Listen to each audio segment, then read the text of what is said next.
Bonjour à tous, il est midi, ça fait que je pense qu'on peut débuter notre activité. Je me présente, Marlène Bisson, je suis directrice des opérations et commissaire industriel chez Développement économique Nouvelle-Beauce. C'est avec un grand plaisir et beaucoup d'enthousiasme que je vous accueille aujourd'hui pour ce webinaire organisé en collaboration avec le Conseil économique de Beauce et le CLD Robert Clich. Sous le thème « Voir au-delà du présent », on a la chance aujourd'hui de recevoir Mme Sophie Brochu, qui est PDG chez Hydro-Québec.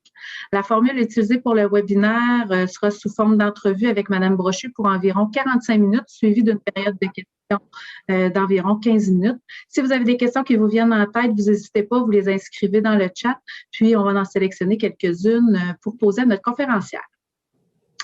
En ces temps où une pandémie mondiale frappe l'économie, se projeter dans le futur peut apporter son lot de difficultés. Donc, quoi de mieux que de se laisser inspirer par une personnalité reconnue du monde des affaires? C'est en plein contexte de la COVID-19, plus précisément le 2 avril 2020, que Mme Brochu a été promue comme présidente directrice générale d'Hydro-Québec.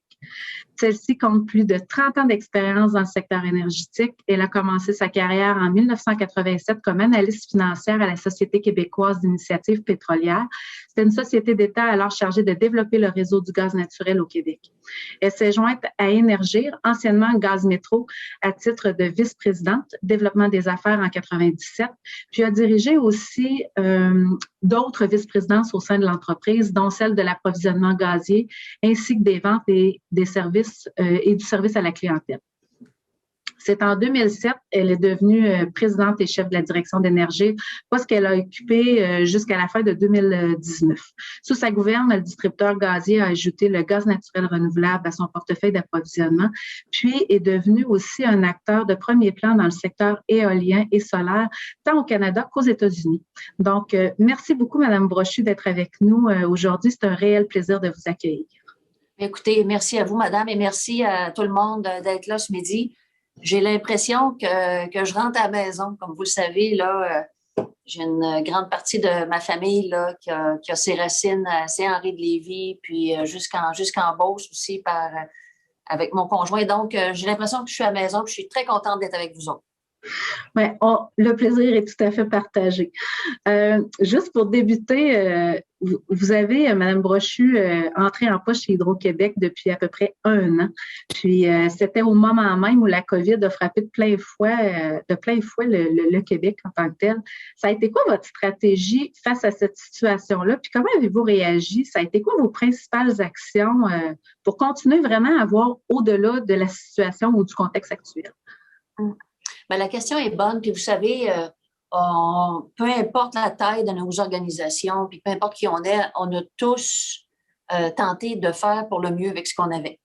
Puis il y a des business qui se sont retrouvés du jour au lendemain catapultés dans leur propre futur parce que ça donnait que tout le monde avait besoin d'eux autres. Puis il y en a d'autres qui se sont rendus compte que le modèle d'affaires n'est absolument pas adapté. Alors, c'est en toute humilité là, que je vous partage comment nous, on a abordé ça. En fait, on s'est dit comment on va se juger nous-mêmes, comment on va s'évaluer nous-mêmes, quelle va être notre mesure de notre performance dans les circonstances actuelles. Puis on s'est dit que la performance d'Hydro-Québec, dans les circonstances qui étaient celles de 2020, allait être identifiée à est-ce qu'on a maintenu le service? Ça a l'air d'être un détail, mais ça ne l'est pas. Est-ce que notre service est fiable? Service électrique, fourniture. Est-ce que notre service à la clientèle est au bon niveau? Et, est-ce que les gens vont avoir une grande appréciation de ce qu'on va avoir fait? Essentiellement, on s'est dit, ça va être ça nos guidelines. C'était ça notre posture mentale. Puis ça s'est cristallisé dans une approche de bienveillance et de proaction. Et bienveillance et proaction, c'est ça qui nous a guidés avec nos employés d'abord, puis avec nos clients ensuite. Il fallait s'occuper des employés parce que pour s'occuper des clients, il faut s'occuper des employés. Donc, en termes de bienveillance et de proaction pour nos employés, on a fait comme plusieurs, en fait, du jour au lendemain, vraiment, là, on a fait un saut dans le temps inouï. Il y a 11 000 personnes qui sont encore en télétravail, les gens qui sont dans les employés de bureau. Fait 11 000 personnes, puis au départ, écoutez, c'était pas facile, là, j'utilise l'allégorie suivante, mais je l'ai vu, puis c'est pas anecdotique, c'était beaucoup, tu sais, vous l'avez vécu aussi, on avait des collègues qui répondaient aux clients avec des bébés sur les genoux, là. Et ils faisaient ça à partir de leur table de cuisine, puis c'est comme ça qu'on est parti. Alors, puis bienveillance. Après ça, on les a équipés. On a dit à ceux qui n'ont pas de chaise, on va vous donner des petits sous pour vous équiper d'une chaise qui a du bon sens. Tu sais. Et donc, d'accompagner nos gens, puis avec le temps, de les accompagner avec le plus de support possible quant à la santé mentale, parce qu'on sait comment ça peut être exigeant. Bref, c'est occuper de notre monde en télétravail.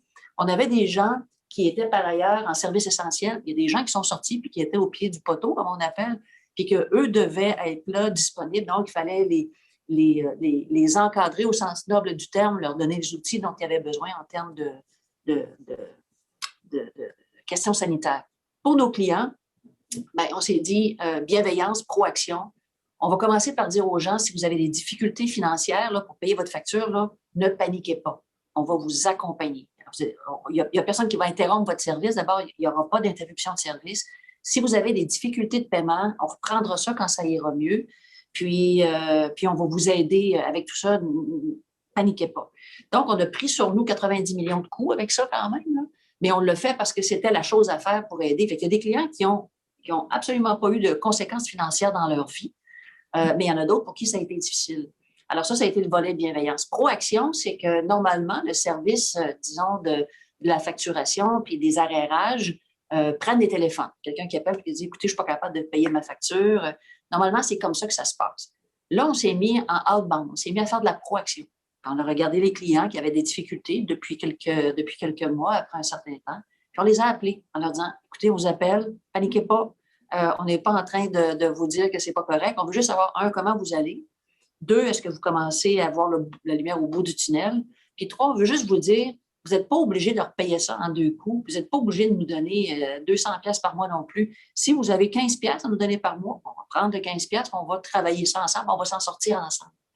Et c'est ce qui fait que tout ça mis ensemble, le taux de mobilisation de nos employés n'a jamais été si élevé et le taux d'appréciation de la société puis des clients n'a jamais été aussi élevé.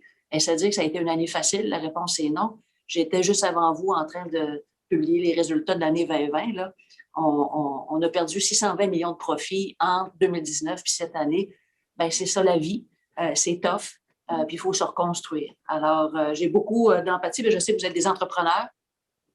Puis des entrepreneurs, ben, ça joue sa vie tout le temps, puis c'est tout le temps en train d'arbitrer entre ses employés, les projets et tout. Alors, ben voilà, j'espère qu'on vous a accompagné pour le mieux et sachez qu'on va continuer de le faire. Merci, Mme Brochu. Les grandes leçons, est-ce que Hydro-Québec a tiré des grandes leçons des chamboulements qu'il a vécu? Parce qu'il a quand même vécu la crise du verglas. Là, maintenant, il y a la COVID, mais qu'est-ce qui en est ressorti de tout ça aussi? Et ce qui en ressort, c'est que, puis là, il n'y a pas personne qui va tomber en bas de sa chaise. Là, je parle à des entrepreneurs. Hydro-Québec, c'est une grande maison. Hein? Puis c'est la nôtre, hein? C'est la vôtre. Ça nous appartient. C'est une grande maison. C'est une maison complexe avec plusieurs métiers. Et ce qui peut venir avec ça, ben, c'est inévitablement une lourdeur. Puis je ne suis pas en train de vous dire qu'on a perdu 600 livres overnight. Là. Mais c'est une grande lourdeur. Alors, je vous dirais que au sortir du verglas, mais au sortir de cette pandémie-là, moi, mon grand insight, là, le AA moment, c'est de dire toutes les organisations, en fonction de leur métier et de leur dimension, ont une espèce de petit plan de crise. Hein? On a un plan de crise, on a un plan de com, on se fait voler nos données de service, nos données personnelles. Qu'est-ce qu'on fait? On a une crise informatique, on a une cyberattaque, on a une récession économique. Comment on passe à travers de ça? Ça, c'est correct. Ça va continuer d'être. Mais ce qu'on vit présentement, ce n'est pas une crise. Parce qu'une crise, ça a un début et ça a une fin. Là, ce qu'on a appris, tous ensemble, c'est qu'on est dans une nouvelle dimension et ça peut arriver à nouveau. Cette nouvelle dimension-là, quand on dit que ça a un début et une fin, une crise, c'est à un moment donné, il y a par exemple une crise du verglas, il commence à mouiller, il finit de mouiller, il faut reconstruire, début, fin. L'eau compliquée, plein d'implications, mais début, fin. Là, on ne sait pas trop, 2 vagues, 3 vagues, 4 vagues, les vaccins, les variants, c'est une nouvelle dimension. Alors, je pense que le grand enseignement, pour moi, là, c'est celui de dire que ça nous prend des plans de résilience. Je sais que c'est fatigant d'entendre parler de résilience, là, mais en fait, c'est comment on fait aujourd'hui, sachant que ça peut revenir, là, puis ça peut revenir. Fait que là, il ne faut pas que l'esprit humain fasse, il y en a une fois par 100 ans, parce que là, ça va arriver plus souvent. Bien, qu'est-ce qu'on fait aujourd'hui? Quelles décisions on peut prendre pour être un peu plus résilient? Dans nos chaînes d'approvisionnement, par exemple. Alors là, on le sait, on l'a vu hein, avec les équipements, puis ça a été vrai pour tout le monde. Tu sais, une crise, ça a ça de bon, ou une pandémie, ça a ça de bon, c'est qu'on voit le fond de la marmite, là. Puis là, on s'est rendu compte qu'il y a des affaires qu'on prenait pour acquises qui n'étaient pas là. Le gouvernement s'est rendu compte qu'il manquait de jackets, qu'il manquait de masques, qu'il manquait de respirateurs. Bon, là, on est en train de régler ça. Nous, on s'est rendu compte chez nous, chez Hydro, qu'il y avait des équipements qu'on pensait qu'ils étaient fournis par des fournisseurs locaux, mais que essentiellement, c'était une boîte aux lettres pour une manufacture qui était faite ailleurs. Bon, OK. Ailleurs, c'est pas mauvais, mais c'est bon de n'avoir un petit peu plus proche. Puis l'autre affaire aussi, c'est que parfois, on prend des décisions pour optimiser les coûts, puis il faut faire ça. Puis pour optimiser les coûts, ben, il y a des économies d'échelle. Fait que plutôt que de donner ça à 2 ou 3, tu dis, je vais le donner à 1, je vais avoir un meilleur prix. Mais donner à 1 avec un meilleur prix, quand le 1 est chambranlant, ben, ton meilleur prix, ça ne vaut plus rien, là. Alors, des chaînes d'approvisionnement plus courtes, pas nécessairement dire, je ne veux plus d'international, c'est pas ça, mais comprendre ce qu'on appelle thinking all the way through, là, comprendre exactement, là, quand on achète des gants de travail, là, ils sont fabriqués où, les gants de travail? Ils sont achetés ici, mais ils sont fabriqués où? Puis c'est pas grave s'ils sont fabriqués ailleurs, si on n'est pas capable de les faire ici. Ça, c'est une hypothèse forte, là. Mais tu sais, fait que c'est le plan de résilience. Puis ce qui vient avec ça aussi, c'est de se mettre des sous de côté. Parce que là, on est aidé par nos gouvernements, puis ça, c'est correct, puis une chance qu'on les a, là.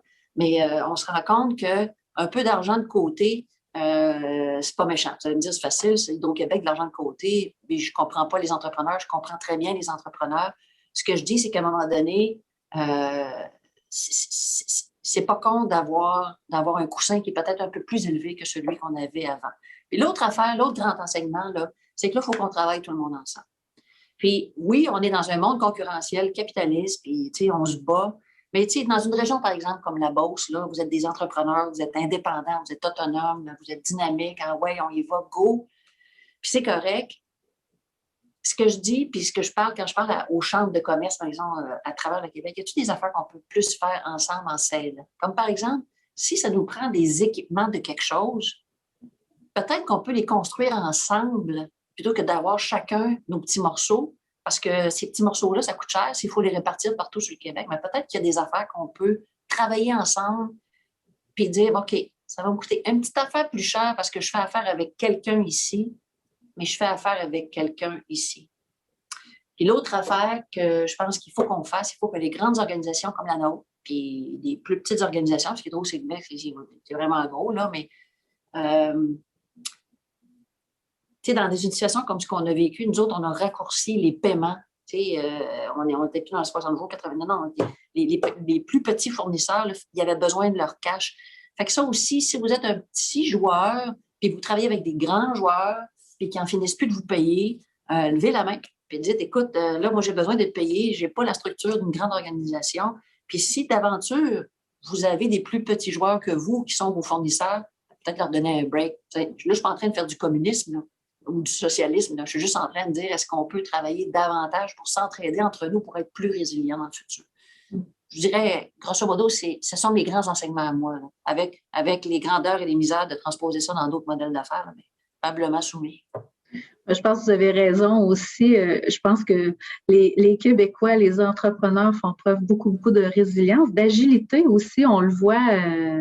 On le voit maintenant, on l'a vu au début de la crise aussi, puis la collaboration entre entreprises, puis l'entraide, je pense que c'est ce qui va faire qu'on va sortir une région gagnante, une province aussi beaucoup plus forte. Si on va dans un autre volet, au niveau du gouvernement du Québec, le gouvernement du Québec a adopté récemment son plan d'économie verte. J'aurais 2 questions à vous poser premièrement. Premièrement, c'est quoi le rôle d'Hydro-Québec dans ce plan-là? Puis aussi, c'est quoi les tendances actuelles qui vont s'accentuer, puis même, je dirais, s'implanter définitivement dans les prochaines années, puis qui sont en lien avec Hydro-Québec? Bon, d'abord, le plan pour une économie verte, c'est un plan d'économie. Puis, qui a des objectifs environnementaux, mais il y a définitivement là, une mouvance économique sous-jacente, une volonté économique. Alors ça, c'est une couleur. D'ailleurs, le gouverneur de New York est dans le même esprit. Oui, on a une transition énergétique. Oui, il faut la livrer, mais tant qu'à faire, on peut-tu construire un bout d'une économie qui va en profiter puis est-ce qu'on peut justement s'inscrire dans quelque chose qui va être très positif dans la durée. Fait ça, c'est la couleur, comme la manière dont je lis du plan d'économie verte. Ce n'est pas un plan d'électrification du Québec.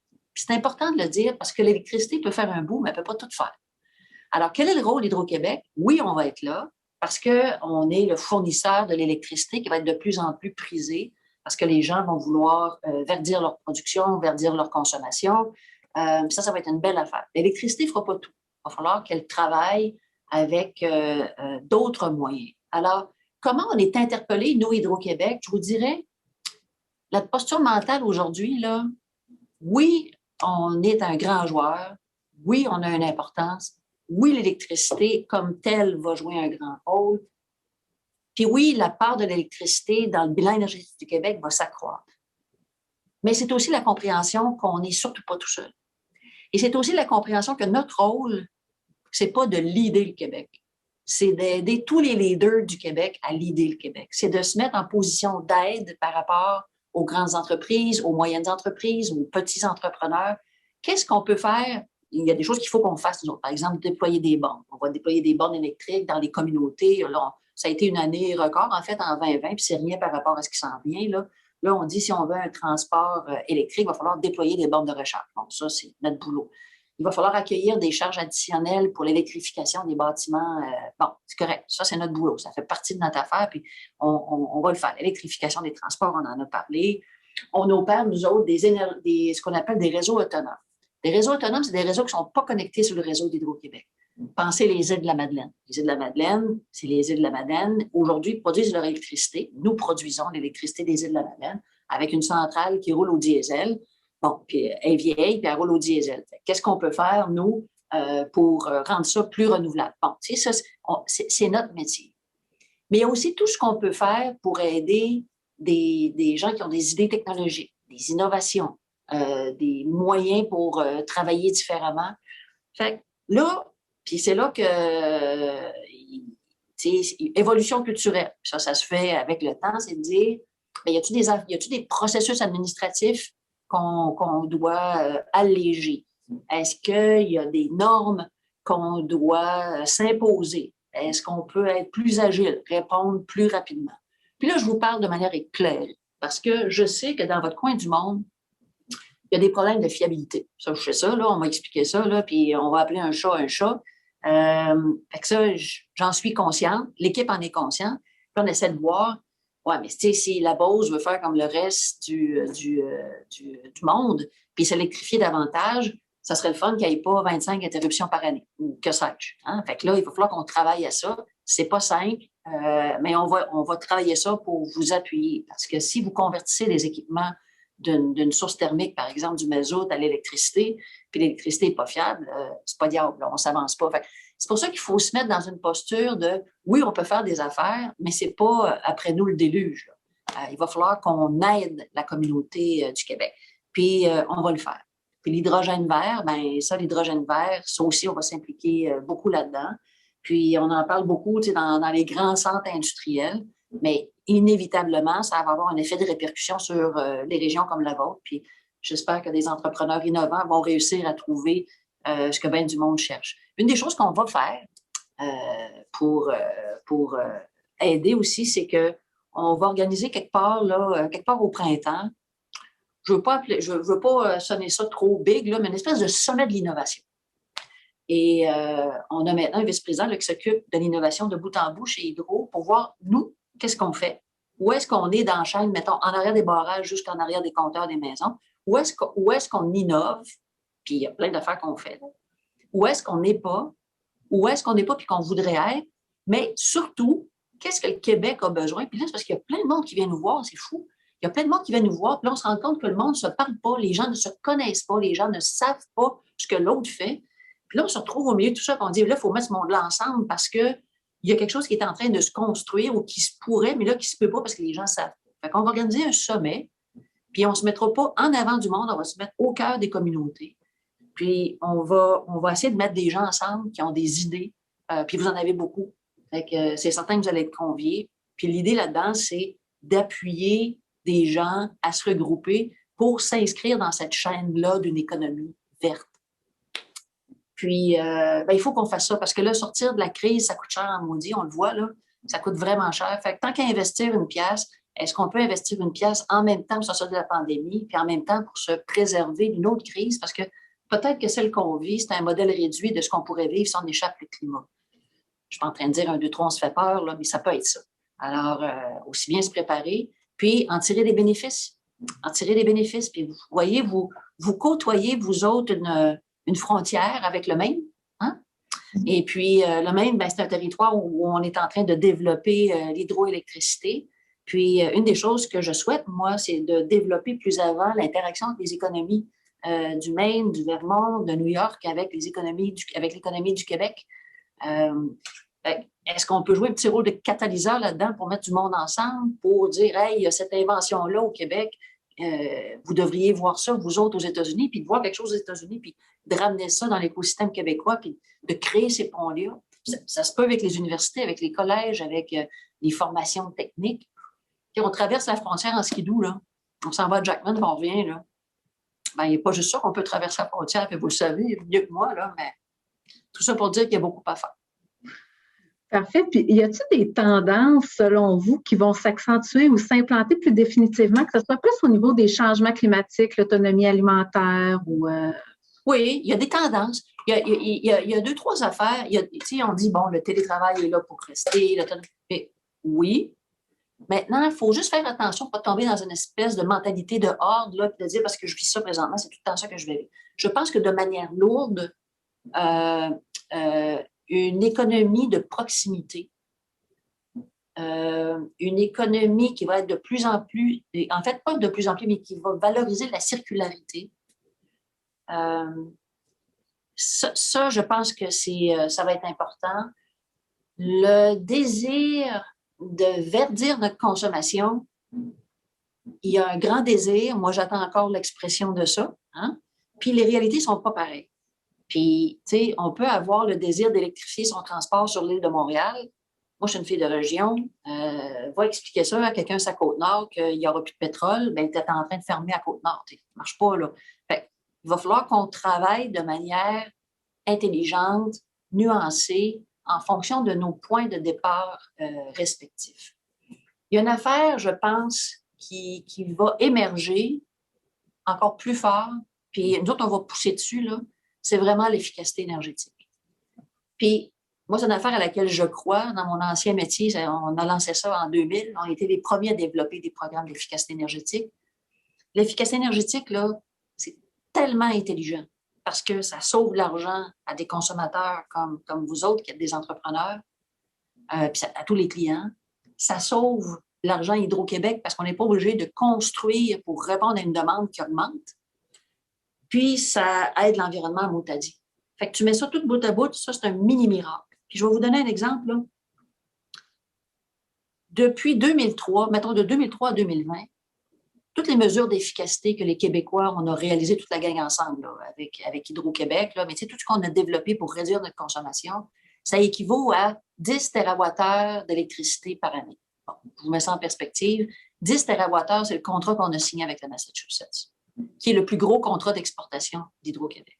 Fait qu'on a le potentiel, chacun de nous, là, en réduisant notre consommation, là, d'être un mini-barrage et de non seulement aider nos finances, mais d'aider l'ensemble de la communauté du Québec à accueillir des charges additionnelles d'électricité parce qu'ils vont nous venir des énergies fossiles sans mettre de la pression sur le coût. Parce qu'électrifier les yeux fermés, il n'y a rien de plus facile. Écoute, on vend l'électricité renouvelable, 99 Ah ouais, la galère, on électrifie tout. Mais ça va coûter une fortune. Puis c'est toutes nous autres qui va payer. Fait qu'on peut pas. Fait qu'il faut qu'on électrifie intelligemment. Il y a des affaires qui ne doivent pas s'électrifier. Ça va se faire par d'autres choses. Mais à la base, il faut qu'on économise l'énergie. Puis c'est un chantier qui, pour moi, est un chantier pan-Québec parce que de l'efficacité énergétique, ça se fait dans chacune des régions, avec chacune des entreprises, avec des entrepreneurs régionaux qui travaillent souvent avec des mom and pops. Tu dégages ça partout au Québec. Alors, nous, on va doubler nos efforts d'efficacité énergétique, puis ça va avoir un effet chez vous comme dans toutes les régions du Québec. Puis, profitez-en. C'est de l'argent pour vous autres, c'est des subventions. Fait go for it. On le retient bien. J'avais justement une question au niveau de l'électrification. Je vais vous la poser quand même. Ça sera à voir si vous avez des éléments supplémentaires à rajouter. Mais quand on parle justement de l'électrification, ça reste que c'est des transports. C'est un enjeu qui est important aussi présentement pour la réduction des gaz à effet de serre. Ça fait qu'à ce niveau-là, au niveau de l'électrification des transports, comment vous prévoyez participer à son accélération? Puis, c'est quoi les atouts d'Hydro-Québec à ce niveau-là? Bien, écoute, d'abord, là-dedans, mythe et réalité. OK? Mythe et réalité. Ceux qui ont magasiné une voiture électrique au cours des 3 dernières années, mettons, il y a 3 ans, là, puis encore aujourd'hui, là, on voit que ça a ses grandeurs, puis ça a ses limites. Ça s'applique dans une circonstance donnée, mais ça a ses limites. Puis on se rend compte que quand on s'achète une auto électrique, bien, ça prend un chargeur. Oh, ça prend un chargeur. Comment ça marche un chargeur? Est-ce que je le mets à l'intérieur du garage? C'est safe? C'est bon. Ça, c'est notre voiture à nous. Imaginons un entrepreneur ou une entreprise ou une entrepreneur qui a une flotte, une petite flotte, des petits camions de livraison ou une flotte de quelque chose. Là. Bon. Puis l'entrepreneur se dit, bien, au fur et à mesure que mes camions vont arriver à échéance, j'aimerais ça l'électrifier. Super. Est-ce que ça existe, ces camions-là? Bon, là, il commence à en avoir de plus en plus dans le marché. Bon, mais comment ça se recharge? Puis, est-ce qu'il faut qu'ils reviennent à la maison? Où c'est que je les recharge? Combien ça coûte? Combien ça fonctionne? Combien ça prend de temps? Nous, on se voit un rôle là-dedans. Pas pour devenir l'intégrateur au Québec monopolistique, pas pantoute, mais là, on sent que les gens viennent vers nous et vont dire comment ça va marcher? Comment ça va fonctionner? Fait il y a l'idée, il y a le déploiement. Je vous donne un autre exemple. Je le disais avant d'être chez Hydro, je le dis maintenant que je suis chez Hydro encore. Il y a des endroits, centre-ville de Montréal, où l'affaire la plus logique, c'est de mettre des autobus électriques. Parfait. Mais il y a une place où l'affaire la plus logique pour réduire les émissions de gaz à effet de serre, c'est de mettre un transport en commun. Point.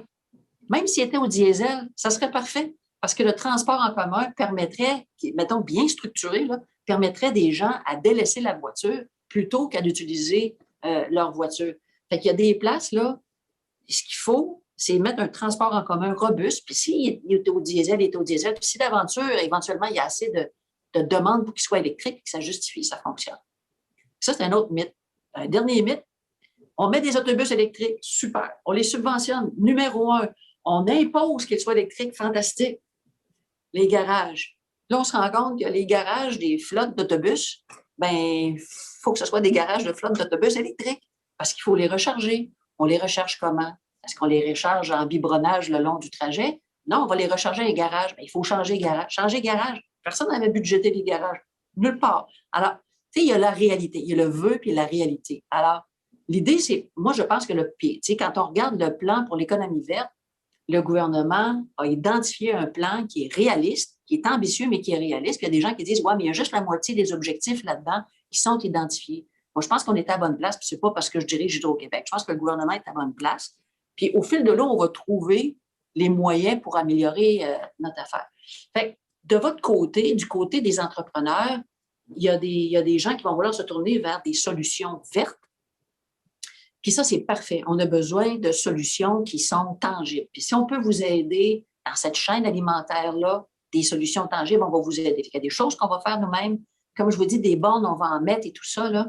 Mais il y a définitivement là, un écosystème qui existe au Québec parce qu'on a notre électricité, puis il y a des solutions qu'on peut vendre à des voisins, puis à des marchés limitrophes. Fait que si vous développez quelque chose, on va être là pour vous aider. Puis ça, nous, on pense qu'on est là aussi pour ça. Merci beaucoup. En tant que développeur économique aussi, on encourage beaucoup nos entrepreneurs à exporter puis à développer des nouveaux marchés pour soutenir leur croissance, mais aussi pour le développement du Québec. Comment voyez-vous le positionnement du Québec au niveau de l'exportation d'électricité? Vous en avez glissé un mot un peu auparavant, là, mais... Bien, écoute, d'abord, au Québec, on dit parfois qu'on a été béni des dieux là, parce qu'on a une culture judéo-chrétienne. Là. Alors, on n'est pas plus intelligent que les autres, mais on a des rivières et des lacs. On en a beaucoup, beaucoup, beaucoup. Notre intelligence, ça a été dans le passé d'harnacher tout ça pour développer le potentiel hydroélectrique. Quand ça a été développé dans les années 40, 50, 60, 70, c'était pour des raisons économiques, c'était pas pour des raisons environnementales. Hein? On donnait un chat, là. Puis on s'est rendu compte avec le fil du temps que tabarnouche, non seulement c'est compétitif, mais en plus c'est propre, fait que c'est extraordinaire. Le fait est qu'on a beaucoup de potentiel hydroélectrique. On a développé plusieurs barrages au cours des dernières années. Puis dans les années, je pense que c'est dans les années 80, début des années 90, la loi d'Hydro-Québec a évolué. Avant, à son départ, Hydro-Québec développait des ouvrages, puis quand elle planifie des nouveaux ouvrages, elle les planifiait pour ses besoins strictement du Québec. On s'est rendu compte qu'on avait un potentiel inouï, puis qu'il y avait des gens qui allaient avoir une évolution de besoins en marché, que ce soit au Canada, nos voisins canadiens, ou au sud de la frontière. Et c'est à ce moment-là que la loi d'Hydro-Québec a changé. Je ne savais pas ça, moi j'ai appris ça. Je pensais que ça existait depuis toujours, mais a changé pour dire maintenant, quand tu regardes le développement de tes ouvrages, tu peux prendre en compte les besoins autour. Maintenant, je vais vous dire une affaire. Planifier l'évolution de la demande d'une place comme ici, c'est compliqué à maudit. Plus compliqué qu'on pense. T'sais. Puis, on aimerait ça savoir, 10 ans, 15 ans, 20 ans, quelle va être la demande du Québec en électricité. Oui, il y a des modèles. Puis, ce modèle-là trace une ligne, mais autour du modèle, il y a ce qu'on appelle un faisceau d'incertitude, à la hausse ou à la baisse. Fait que, on le voit là, hein, pandémie, incertitude, plus on s'avance dans le temps, moins on est sûr de la consommation ultime. Une chose qui est certaine, par exemple, c'est qu'on n'a pas le droit de sous-estimer la demande puis pas avoir le stock pour livrer l'évolution de la demande au Québec. Notre premier métier, c'est au Québec. Alors, aujourd'hui, quand on regarde nos capacités, quand on regarde l'évolution de la demande au Québec, puis l'évolution de la demande aux États-Unis, puis c'est pour ça que vous nous voyez beaucoup plus actifs, bien, là, on a signé un contrat au Massachusetts il y a quelques années. Là, on vient d'obtenir le permis pour construire à travers le Maine pour rejoindre le Massachusetts. Puis après ça, est-ce qu'on peut exporter davantage? Oui. Mais en même temps, il faut s'assurer qu'on va avoir ce qu'il faut pour livrer au Québec. Quelqu'un qui se ferme les yeux dit, bien, c'est pas grave, on construira d'autres barrages. Minute. Construire des barrages, 1, ça coûte des sous. 2, ça prend du temps. 3, est-ce que ça se peut dans le moyen long terme? Peut-être, mais d'ici ce temps-là, on a beaucoup à faire avec des formes d'énergie souples, agiles, qui sont intermittentes, ce qui est étonnant quand c'est pris tout seul, mais quand tu le mixes avec des réservoirs hydroélectriques qui peuvent s'assurer que même s'ils ne vendent pas, qu'il ne fait pas soleil, l'électricité va venir, bien ça peut être très riche. Et l'efficacité énergétique. Alors, pour moi, là, il n'y a pas de doute que la pandémie et les prochaines années vont nous amener, en fait, la pandémie nous amène à réaliser aujourd'hui que les gens ont d'autres choses à faire que de payer une facture électrique. Vous autres, il n'y a pas personne qui tripe en disant « Hey, j'ai payé ma facture d'Hydro-Québec un matin ». Il n'y a pas personne qui tripe là-dessus. Puis si vous pouviez faire sans payer des factures d'électricité, vous le feriez. Fait qu'un coup qu'on comprend ça, chaque fournisseur d'électricité dans un territoire donné, mettons le nord-est du continent, a le boulot de s'assurer que sa facture d'électricité va être le moins chère possible, qu'elle va être fiable. Puis de plus en plus de gens disent qu'il faut qu'elle soit verte. Et ça, je pense que ça va nous amener à travailler ensemble, Marlène. Puis, il y a quelque chose de beau là-dedans. Puis, il y a quelque chose qui va être le fun aussi pour les États du Nord-Est américain, c'est qu'historiquement, Hydro-Québec exportait l'électricité. On va continuer de le faire. Puis là, ce qu'on dit aux gens, c'est développer votre énergie renouvelable chez vous, développer l'éolien, développer le solaire. Ça, c'est le fun, mais c'est intermittent. Ils ne vendent pas, il ne fait pas soleil, l'électricité n'est pas là. Fait que pour être capable de développer ça, il faut qu'ils mettent des investissements massifs dans des batteries ou dans de la redondance. Puis là, ça coûte cher, c'est compliqué. C'est là qu'Hydro-Québec peut dire, écoutez, nous autres, on va continuer de vendre de l'électricité, mais on va vous vendre un service de batterie. Fait, développez votre stock au sud de la frontière, développez votre économie, développez votre autarcie, puis par ailleurs, sachez qu'on est là pour vous aider. Puis ça, bien, ça a de la valeur, fait qu'on est capable de vendre ça à un prix qui est intéressant. Fait, c'est ça qui va changer, qui va évoluer, et j'ose espérer qu'on va être plus dans l'entraide. Puis c'est dichotomique parce que là, on a besoin de s'entraider, puis en même temps, on a un grand, grand désir de partie. Hein. Je vais faire mes fruits, je vais faire mes légumes, je vais faire mon électricité, je vais faire mes plantes, je vais faire ça. Fait, il faut qu'on mixe la résilience locale avec l'intelligence de dire, bien, ça fait du sens d'échanger aussi commercialement. Encore une fois, vous êtes sur le bord d'une frontière, vous le savez mieux que bien du monde que c'est important. T'sais. Fait que c'est pas simple. C'est pas simple. Puis les protectionnismes existent de part et d'autre. Puis comment on fait ça? Puis comment on dépasse ce psyché-là? Compliqué. Mais c'est le fun. Mais c'est compliqué. C'est un beau défi, finalement. Mais pour tout le monde, en tout cas, pour vous autres, certainement aussi, Marlène. Oui, tout à fait. En plus de l'exportation, tout ce qui est innovation, que ça prenne différentes formes, là, ça a démontré aussi que c'est au cœur même d'une croissance d'entreprise. Puis au niveau d'Hydro-Québec, vous en avez glissé un mot aussi tantôt avec une direction au niveau de l'innovation, mais c'est quelle place que ça prend justement au niveau de l'innovation chez Hydro-Québec? Puis peut-être si vous avez quelques exemples aussi. Écoute, d'abord, l'innovation, puis moi, je la découvre, Hydro-Québec. Hein, j'arrive, encore une fois, c'est vraiment une grande maison, là, formidable. Là. Il faut que les Québécois comprennent plus c'est quoi Hydro-Québec. Puis par ailleurs, on a nos grosses misères aussi. L'idée, c'est pas de dire qu'on est extraordinaire, mais il y a vraiment de belles choses. D'abord, il faut savoir qu'il y a un centre de recherche ici. Puis qui s'investit, bon an, mal an, 100 millions dans le centre de recherche. Un centre de recherche qui réfléchit à des affaires pour demain matin, pour dans 5 ans, pour dans 20 ans. Tout ce qu'on fait aujourd'hui en batterie au Québec, c'est le fruit de recherches qui ont débuté il y a 15-20 ans. Puis c'est pour ça qu'aujourd'hui, on travaille si fort sur l'hydrogène parce qu'on sait que ça va être porteur, ça va déjà être porteur, mais ça va être très porteur dans 15 ans, 20 ans. Après ça, on étudie sur des affaires qui nous aident, nous. On a nos barrages, nos ressources sont dans le nord, la consommation est dans le sud. On a des dizaines de milliers de kilomètres de lignes de transmission. Comment on fait pour être plus efficace? La technologie qu'on met là-dessus, l'innovation. Puis sur ces lignes-là, Marilène, court le plus grand système de communication privée en Amérique. Bon, parce qu'il faut communiquer. Encore une fois, il faut parler avec ces barrages-là qui sont dans le Nord. Fait qu'on est en train de tout innover la manière dont on va fonctionner. L'innovation chez Hydro-Québec va continuer là-dedans.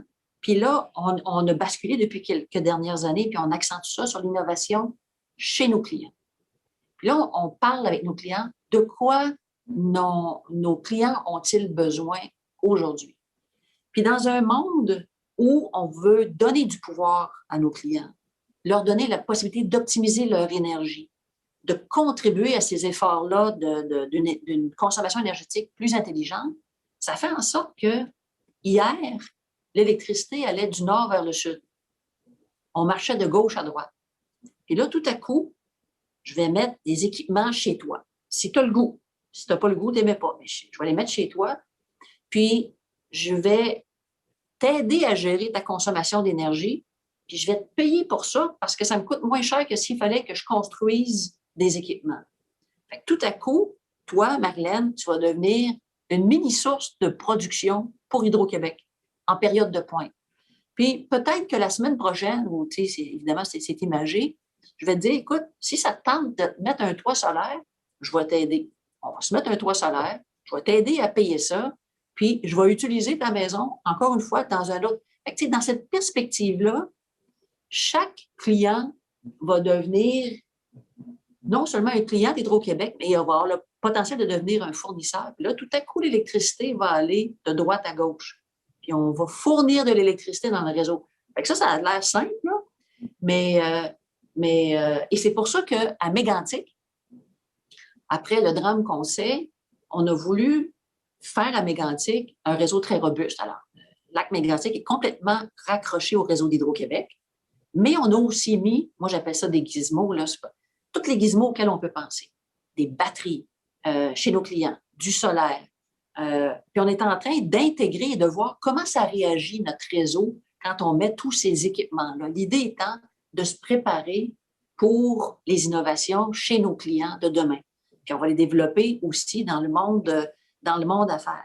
Bien avec une tarification différenciée pour inciter les gens. Donc, l'innovation, elle a elle a comme 3 gros blocs. Elle a, je dirais, des innovations de la recherche fondamentale. Ça, c'est des post-docs super brillants qui réfléchissent à des affaires bien compliquées. Puis c'est extraordinaire. Chez Hydro-Québec, on en a. Puis c'est important parce qu'on a notre système de transmission électrique, là, ça a été une première mondiale. Parce qu'on a fait transporter l'électricité sur il y a une capacité énorme. Ensuite de ça, il y a de la recherche appliquée. Puis après ça, il y a de la recherche très innovante, de la recherche numérique, de la recherche comportementale. Puis ça, ça se passe au bout des doigts. C'est plus fin.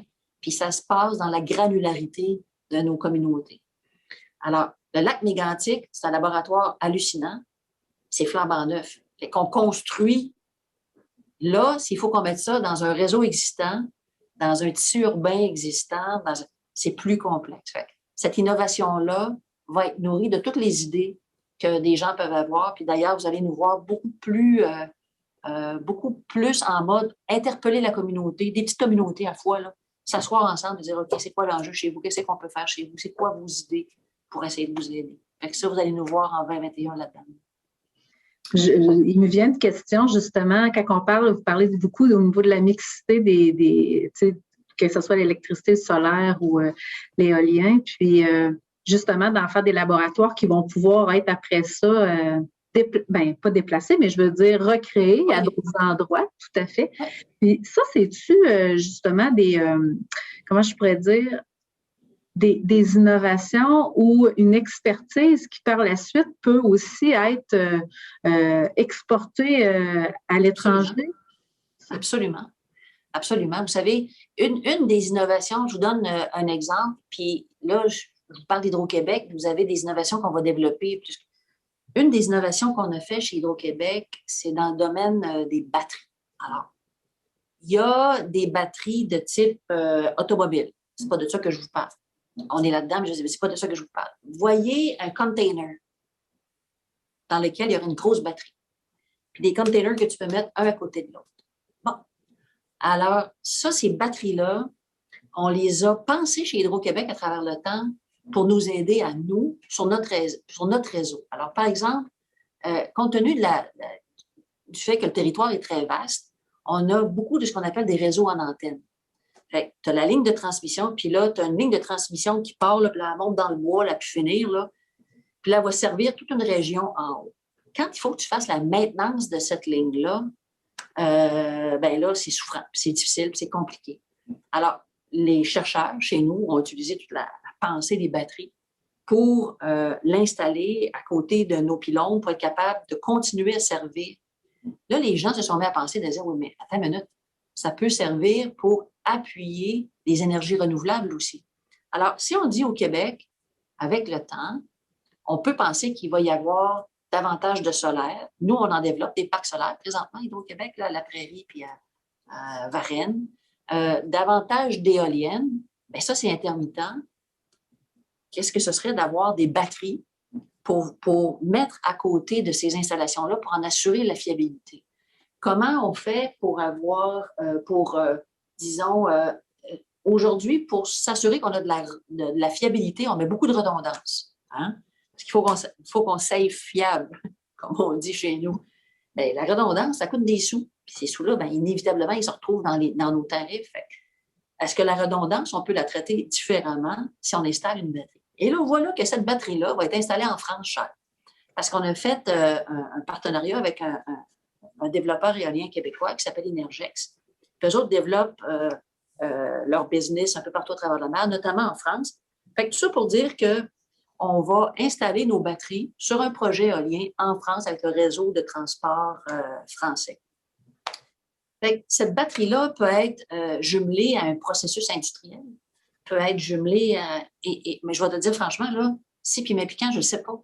On ne le sait pas. On part quelque chose, on n'est pas tout seul là-dedans dans le monde, mais puis tu as deux types de batteries. Tu as des batteries qui sont bien sexy, mais qui sautent et qui pognent en feu. Puis, je ne sais pas si tu te souviens, à un moment donné, il fallait plus, on n'avait pas le droit de prendre nos cellulaires dans l'avion. Parce qu'à un moment donné, ils se rendaient compte, là, les Samsung, là, ils prenaient en feu. Puis d'ailleurs, quand on parlait dans l'avion, on dit, si jamais vous échappez votre téléphone dans votre siège, n'y touchez pas, on va aller le chercher. Bien, c'est justement pour ça, c'est parce que les batteries sont dangereuses. La batterie qu'a développée Hydro-Québec, c'est une batterie qu'on appelle très stable. Et il n'y a pas ces enjeux-là. Fait que, tu sais, on n'en parle pas de ça qu'il y a des batteries qui pognent en feu, là. On en parle très peu. Fait que c'est tout ça qui va émerger à travers le temps, les grandeurs et les misères des différentes filières. Puis, ben, ce qu'on va développer au Québec, pour Hydro-Québec, ben, moi, je veux que ça serve à tout le monde. Là. Puis, on veut tout ça, je dis moi, mais c'est nous autres, Hydro-Québec, puis vous voulez que ça serve à tout le monde. Encore une fois, je vous le dis, si vous avez une innovation, si vous avez une idée, je le sais qu'on est gros, là, puis mais notre cœur est plus gros que notre tête. Puis vous avez des ramants, vous avez des représentants avec le milieu, vous avez des délégués commerciaux. asseyez-vous avec eux autres, parlez avec eux autres. Puis je sais parce qu'évidemment, ils m'ont tous briefé là, avant que je vous parle, là, qu'on a des enjeux de fiabilité. Puis je sais qu'on est lent, puis qu'il y a du monde chez vous qui ont des idées, qui disent hey, je pourrais doubler ma production, puis on est là. Je ne sais pas, je vais être capable à court terme. Ce que je vous dis là, c'est qu'on va tout faire pour vous accompagner, sachant qu'on a des petits ajustements de nos processus à faire. Ben, oui, puis juste pour peut-être renchérir ce que vous disiez, quand il y a des clients justement qui ont des besoins ou même des innovations puis qui veulent rentrer en contact avec vous, souvent au niveau pas souvent, toujours dans le fond, au niveau des organismes de développement économique, on a quand même des contacts directs avec vous puis avec les représentants. Ça fait qu'on peut les mettre facilement en lien. Oui, puis comme je dis affectueusement, terrorisez-nous, affectueusement. Demandez-nous ce qu'on peut faire, puis mettez-nous les pieds au feu. Puis je vous le dis, on a ces gens-là, là, parce que je leur parle, moi j'aime beaucoup les gens qui sont sur le terrain, là, j'aime tout le monde, là. Les gens qui sont sur le terrain et qui sont proches de nos clients, c'est eux autres qui ont le pouvoir. Moi, je n'ai pas de pouvoir. Moi, j'ai de l'influence. Mais eux autres, ils ont du pouvoir. Fait que, puis ils ont des capacités décisionnelles. Fait que, puis on va leur en donner encore plus. L'idée, c'est d'être le plus proche possible de vous autres. Parfait, on le retient. Puis, au niveau d'Hydro-Québec, comment vous voyez l'avenir, les grands projets ou les principaux défis aussi que vous allez avoir à surmonter? Ou c'est quoi les priorités aussi pour les prochaines années? Bien, les priorités, je reviens là-dessus, efficacité énergétique, parce que c'est un barrage chez nous, puis c'est ce qu'il y a de moins cher. L'énergie qu'on ne consomme pas, c'est celle qui coûte la moins chère, c'est la plus propre. Ouais. Fait que ça, on peut mettre des sous là-dessus pour le développer. Supporter nos clients dans leurs aspirations, développer la filière de l'hydrogène vert. Fait que l'hydrogène, pour vous expliquer, tout le monde parle de l'hydrogène, souvent on en pense comme carburant, là. Fait que l'hydrogène, dans le fond, quand je dis que l'électricité ne peut pas tout faire, c'est pour faire virer un moteur, électricité. Mais il y a des procédés industriels, puis il y a des grandes capacités qui requièrent une flamme.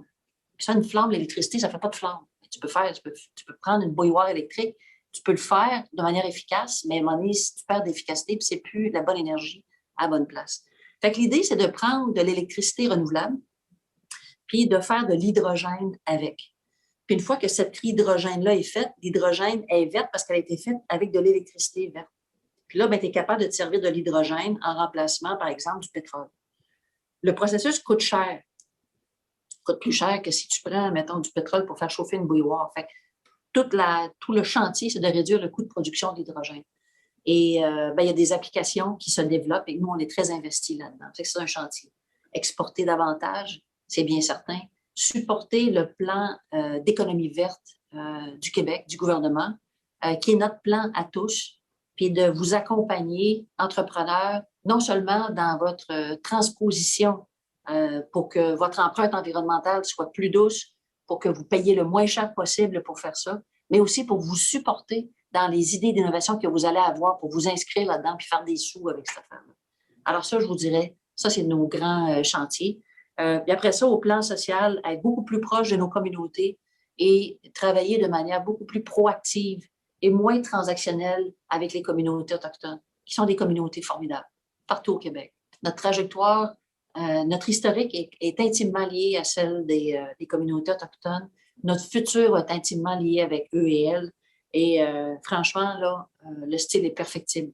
On peut faire beaucoup mieux pour le bénéfice de tous. Alors ça aussi, c'est un chantier qui est important, qui est pas dans l'univers économique pur, qui est dans celui d'une société, mais pour une entreprise comme la nôtre, c'est absolument fondamental. Fait, vous avez mon plan d'affaires là, pour les 5 prochaines années. Vous avez quand même, comme tout entrepreneur, vous allez avoir du pain sur la planche, mais c'est des beaux défis à relever aussi. Ouais. Peut-être pour terminer, j'aurais une petite question un peu plus personnelle à vous poser. Je sais qu'à titre de leader de l'EFEA, je sais que la juste représentation des femmes et des hommes dans notre société, ça vous tient quand même à cœur. Auriez-vous des conseils pour que davantage de femmes accèdent soit à des postes de direction ou d'administratrices, des conseils d'administration? Oui. D'abord, l'univers des conseils d'administration, c'est un univers qui est important. Je vais le prendre, je vais le mettre de côté. Je vais parler des femmes en poste de gestion au sein des organisations. là, il est prouvé mathématiquement puis financièrement. C'est prouvé. On peut bien dire, c'est pas vrai, là, mais c'est prouvé que quand une organisation a une représentation raisonnable homme-femme, de un et l'autre, les décisions sont meilleures. Tu as juste des femmes, c'est moins bon. Tu as juste des gars, c'est moins bon. Les femmes ne sont pas meilleures que les hommes ne sont pas meilleurs que les femmes. Mais on a une façon d'aborder 80-85% des enjeux, défis, opportunités sont abordés pareil. Mais il y a une frange de 15 sur prise de risque, opportunité, façon d'y penser, raisonner court, moyen, long terme. Nous, on est réguinés différemment. Puis, c'est prouvé que quand on a davantage de diversité homme-femme, on prend des meilleures décisions et on fait plus d'argent et nos entreprises durent plus longtemps. Normalement, là, tout être normalement constitué devrait poigner que c'est une vraie belle affaire. En plus, c'est une bonne affaire humainement parce que les femmes font la moitié de la société, la moitié de la consommation, la moitié de tout. Alors, c'est pas une bonne idée d'avoir 10 ou 15 des femmes. Est-ce qu'on peut tomber à 50 demain matin? Parfois oui, parfois non, ça prend du temps. Ça prend deux affaires, Marilyn. Ça prend un terreau fertile dans les organisations pour dire, OK, je veux sciemment avoir davantage de femmes à tous les niveaux de mon organisation. Puis l'effet A, c'est exactement ça. C'est pas de dire juste dans le top exécutif, là, mais tout du long. Ça prend un terreau fertile. Ce terreau fertile-là appartient et aux hommes et aux femmes. C'est pas une affaire de femmes de développer la présence des femmes. C'est une affaire de société. Et ça appartient aux hommes. Ce qui appartient aux femmes, c'est de lever la main. C'est de dire, écoutez, moi j'ai une ambition, comme les hommes, j'ai le goût, je lève la main, je veux contribuer. Et là, Marlène, je veux dire quelque chose à votre monde. Parce que, puis demain, là, on donne une conférence de l'EFEA, là, puis si vous pouvez vous inscrire, inscrivez-vous, là, puis on fait ça, c'est la grande conférence annuelle qui est complètement ouverte à tout le monde, elle est gratuite, là, puis il y a déjà plusieurs milliers de personnes d'inscrits. Et je vais vous donner, je vais vous dire, là, il ne faut pas que les femmes tombent dans le piège de moi, je vais rester à la maison, puis mon mari, lui, va aller au bureau, puis moi, je vais faire 100% de télétravail. Parce qu'on va reculer. Parce que oui, il va y avoir du télétravail. Puis oui, on va être dans le 3-2. Puis, excuse-moi, il faut que je ferme ma porte. Ça va long. Il n'y a pas de problème.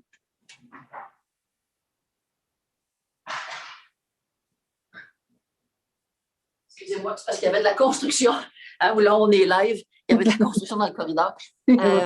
Là, il ne faut pas que les femmes tombent dans le piège de dire, j'étais au bureau, mais là, je n'irai presque plus au bureau. Il ne faut pas faire ça. OK? C'est correct d'aménager sa vie, mais la vie va se passer au bureau. Les décisions vont se prendre au bureau. Puis oui, c'est bien le fun d'être sur un WebEx, là, puis la réunion va avoir lieu. Nous autres, on va être chez nous. Le WebEx va se finir. Il va y avoir des gars au bureau. La conversation va se poursuivre, puis on ne sera pas là. Fait l'idée, là, c'est il faut rester engagé, il faut rester épanoui. Puis oui, le contexte est difficile, il ne faut pas prendre le monde sur nous autres, mais on a une contribution importante à faire. Et il est prouvé que si on ne craque pas la diversité de genre à la direction des organisations, c'est pas vrai qu'on va craquer les autres diversités. C'est une condition nécessaire et suffisante.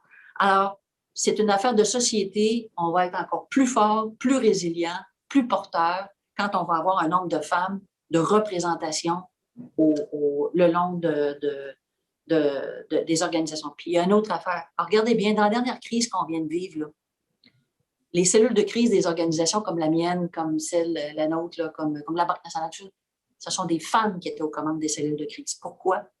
Parce que c'était une crise d'êtres humains. C'était une crise de clients. C'était une crise d'employés. Puis on a demandé aux femmes, occupez-vous de ça. Puis elles l'ont fait, puis elles ne l'ont pas fait tout seules, mais elles ont l'idée des équipes.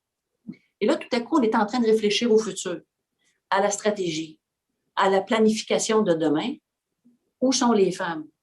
Bien, dites-vous une chose, là, les femmes, levez la main, dites, moi, je veux penser au futur, dites-le, puis comme gestionnaire, comme homme, que vous ayez une compagnie de 10 personnes, ou de 100 personnes, ou de 1000, ou de 10 000, faites de la place aux femmes pour penser à demain, parce que si vous avez juste des gars qui réfléchissent au modèle d'affaires de demain, ce n'est pas un plan. C'est une idée qui a besoin d'être peaufinée. Fait qu'il faut que les femmes soient là tout le temps, il ne faut pas baisser les bras, Puis, ça va être le fun. Ça va être le fun pour tout le monde. Alors voilà, c'est mon pitch. C'est mon pitch de cet après-midi. Puis là, Caroline, faut que je vous laisse parce que là, il est 1h moins 5. Puis il faut que j'embarque sur une autre présentation. Alors, je voulais vous dire que j'ai hâte qu'on puisse avoir des meetings beden à beden, puis que j'aille dans Vox/Mon Coin du Monde. Et puis, j'anticipe ça avec plaisir. Puis je vous remercie beaucoup de m'avoir accueilli. Et je vous demande, n'hésitez pas à contacter vos délégués commerciaux puis votre âme pour nous demander ce qu'on peut faire pour vous. On ne sera pas capable de dire oui à tout, mais on va se forcer à maudire, ça je peux vous le dire. Puis merci pour ce que vous faites pour l'économie du Québec, pour votre région. On a besoin des entrepreneurs. C'est vous, le tissu du Québec. Merci. Bien, un grand merci à vous, Madame Brochu. Vous avez été très, très inspirante. C'est tout le temps intéressant de voir aussi des opinions, de la vision de gens qui sont très impliqués au niveau du monde des affaires comme vous. Puis on se rend compte que ce soit une grande organisation ou une petite entreprise, chacun a des opportunités, chacun a des défis à relever. Puis vous avez bien démontré que finalement, pour poursuivre sa croissance, bien, il est important de voir au-delà du présent. Donc, un grand, grand merci d'avoir été avec nous. C'est très, très apprécié. Bien, merci à vous, puis à la prochaine. À revoyure. Merci beaucoup. Bye-bye. Juste avant de vous souhaiter à tous un très bel après-midi, je profite de la tribune pour vous inviter à participer aux différentes activités qui vont avoir lieu dans le cadre du mois de la mécatronique qui sont offertes par plusieurs partenaires de la Beauce, soit l'ensemble de la programmation est disponible sur la page Facebook du mois de la mécatronique ou sur le site Internet du CEB aussi. Merci à Hélène, merci à Daniel, ainsi que vos équipes pour la collaboration à ce webinaire-là. Un grand merci à vous tous pour votre participation. On n'a pas été en mesure de répondre à vos questions, d'avoir une période de questions avec Madame Brochu, mais soyez assurés que si vous avez des informations plus pointues à demander, contactez-nous au niveau de, que ce soit le CEB, le CLD Robert Clich ou nous au niveau de Développement économique Nouvelle-Beauce. Ça va nous faire plaisir de vous mettre en contact avec les personnes qui sont responsables de notre région. Donc, sur ce, je vous souhaite un très, très bel après-midi.